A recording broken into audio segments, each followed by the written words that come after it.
Hello everyone, welcome you all with the same tagline, Save Your Lifeline with PharmaLine.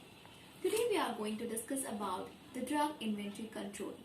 It's very important to know the drug inventory control because it's play a pivotal role in the hospitals, small scale industries, large scale industries, in retail and wholesale shops because everywhere we are having the stores of the inventories where they have to be controlled. Inventories can be anything, either it's a raw material, spare parts, goods, or finished product. But whenever they are demanded by the consumer, we are unable to provide it at a time. So for these management, we require the inventory control. It can be managed by different techniques and different analysis. So today we will move ahead on the slides to see all these things, that what is the importance, what is the aim and objective of the inventory control, and how we can control the inventories in related to the drugs. So come ahead with this informative slides and move ahead and have your inventory control management studies.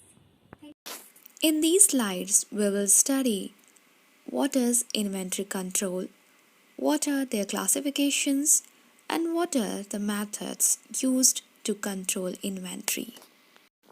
Inventory means all material supplies, tools, in process, products, and finished products recorded in a book by an organization and kept in the stock, warehouse, or plants for some period of time. Inventory may be also defined as a detail of list of those movable items which is necessary to manufacture a product and to maintain the equipments and machineries in a good working order. The quantity along with the value of every item is also maintained in the list.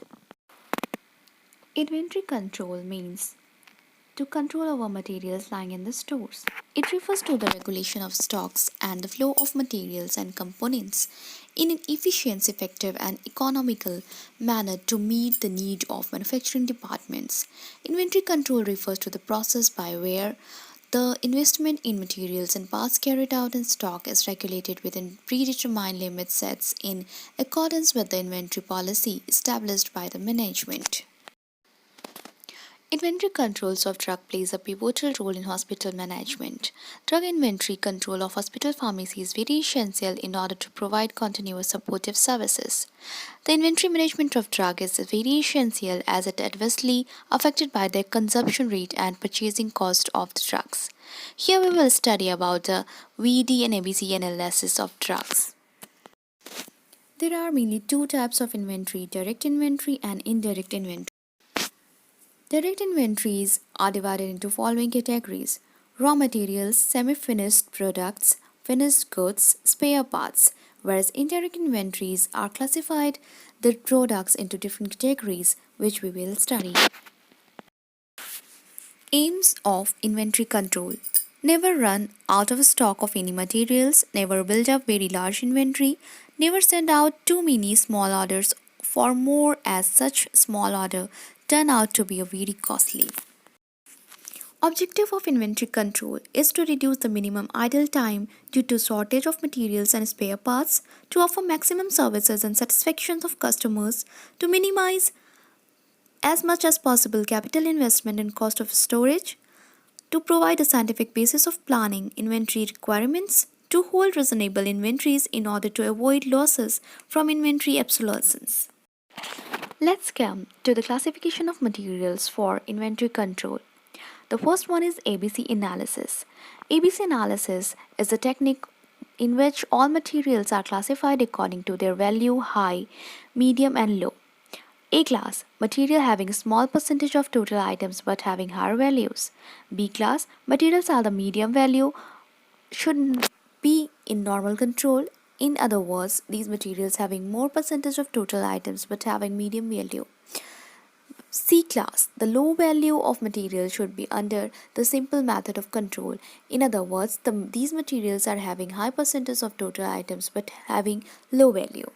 Item consumed according to the budget in these three groups are divided as in group 1, 10% of item consumed, 70% of the budget. Group B, 20% of the item consumed and 20% of the budget. Group C consists remaining 70% of the item consumed and only 10% of the budget. Let's come to the another method, that is VED analysis. This is the classification of drugs of materials and grouping them according to criticality in patient care. V items are the vital drug without alternatives, forming about 10% of the total drugs whose absence cannot be tolerated.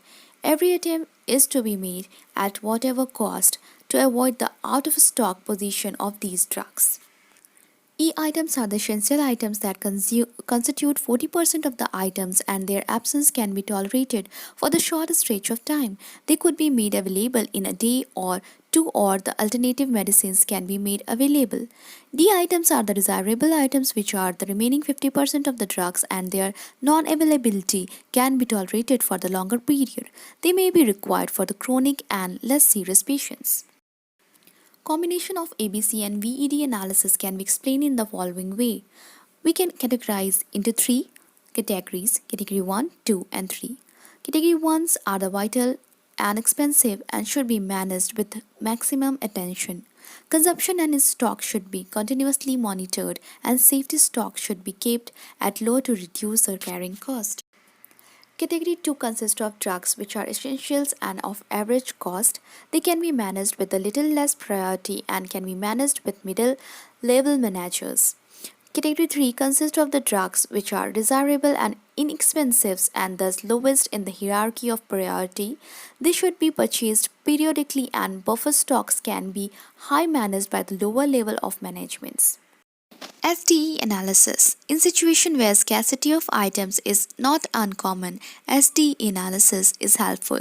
S refers to the scarce items which are known to be in short supply because of the various reasons.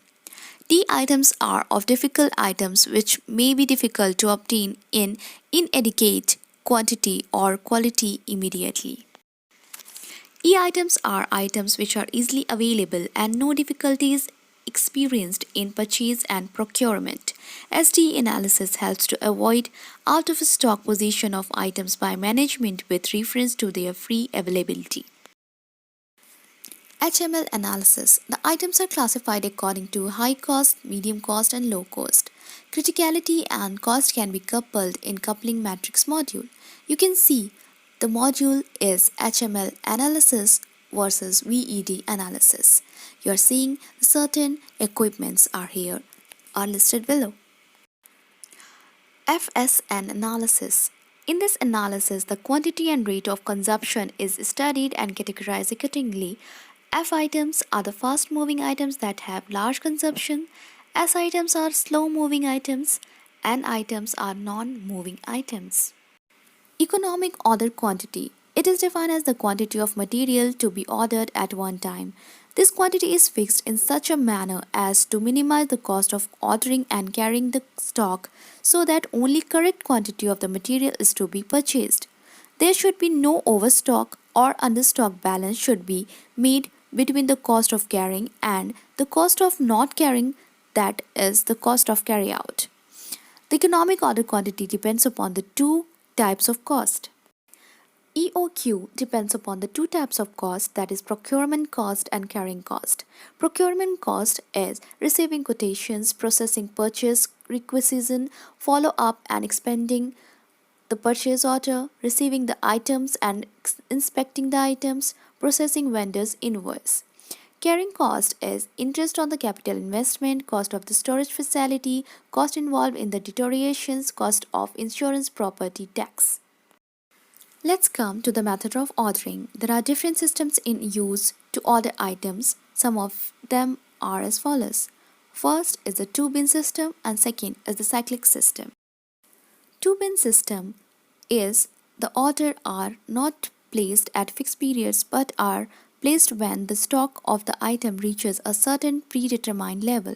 For fixing this level, the information on the following is essential. There are 5 essential things which are to keep in mind for the two-bin system. The first one is the lead time. This is defined as the average interval between placement of order or supply of some items and actual receipt of the material for use. These are further classified into two: internal lead time and external lead time. Internal lead time, this is the time gap between the start of the preparation of the demand of material to the time of dispatch of order. External lead time. It is the time from dispatch of the intent to the receipt of the supplies is called ELT. That is the C is the total lead time is equal to ILT plus ELT. Second is minimum order level. This is the quantity of material derived by calculating average daily consumption of the material and multiplied by the total lead time. If you have less than that, then you are bound to face stock out condition. Third one is buffer stock. In addition to the minimum order level, we need to have something in extra to meet out any exigency. Calculated by the formula BS is equal to maximum daily consumption minus average daily consumptions multiplied by total lead time. Fourth one is reorder level. This is the point where we have to place the order for procurement for replenishing the stock derived by the formula minimum order level plus buffer stock. The fifth one is the maximum order level. This is the maximum quantity of the material to be stocked beyond which the item must not be inventory. After two bin system, the second one is the cyclical system. In the system, stock of various items are checked with certain periodicity to find out the consumption pattern and the balance in hand so as to place order to bring up the stock to the desired level. In this periodic ordering system, the inventories are regulated by quantities ordered each time the period between the order remain the same. After method of ordering, let's come to the procedure of issue. In big institutions, the intents are to be made on the basis of written intents received from competent personnel. In the teaching institutions, following methods can be used. That method A and method B. The method A is the direct supply to the wards, OPD, and dispensaries from the main stores of intents. Method B involves one more steps in distributions is to include a floor pharmacy or a sub-store. FIFO principles, that is first in first out principle, should be followed. This means that the store is to be arranged in such a way that the items which are received earlier are to issued out first. This method has to be used to prevent the non-use of the earlier stock which may get time barred and maybe have to be condemned.